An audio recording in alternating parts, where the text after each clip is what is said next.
ચાણસમાં Mehsana highway પર આવેલા ઐતિહાસિક જીલિયા ગામના ગાંધી આશ્રમ પરિસરમાં એક ગૌરવવંતો સેવા પ્રકલ્પ ખુલ્લો મુકાયો છે.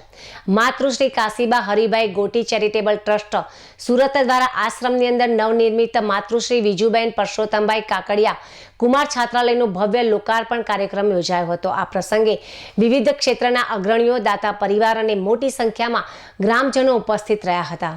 જીલિયા ગાંધી આશ્રમ ખાતે વિદ્યાર્થીઓના ઉજ્જવળ ભવિષ્ય અને અભ્યાસ માટે અનુકૂળ વાતાવરણ મળી રહે તે હેતુથી દાતા પરિવારના સહયોગથી આશરે ₹85 લાખના ખર્ચે સુવિધાસભર છાત્રાલયનું નિર્માણ કરવામાં આવ્યું છે.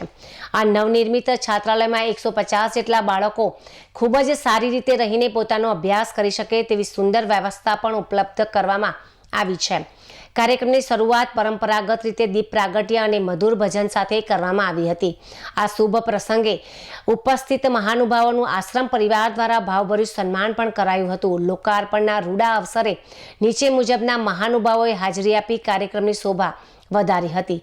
પદ્મશ્રી માલજીભાઈ દેસાઈ તેમજ ઘેનીબેન ઠાકોર, ડૉક્ટર હર્ષદભાઈ પટેલ, ડૉક્ટર જીતેન્દ્ર કુમાર શાહ તેમજ પરબતભાઈ ડાંગરિયા, રવજીભાઈ કાકડિયા અને ભીમજીભાઈ કાકડિયા તેમજ ડૉક્ટર સંજય ડુંગરાણી અને હાર્દિકભાઈ ચાચર તેમજ શિલ્પાબેન વૈષ્ણવ તે જેઓ માતૃશ્રી કાશીબા હરિભાઈ ગોટી ચેરિટેબલ ટ્રસ્ટ કાર્યક્રમમાં ઉપસ્થિત રહ્યા હતા.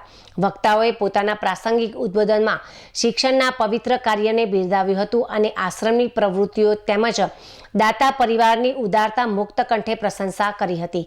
આ છાત્રાલય ગ્રામ્ય વિસ્તારના ગરીબ અને જરૂરિયાતમંદ વિદ્યાર્થીઓ માટે આશીર્વાદરૂપ સાબિત થશે તેવી આશા પણ વ્યક્ત કરવામાં આવી હતી.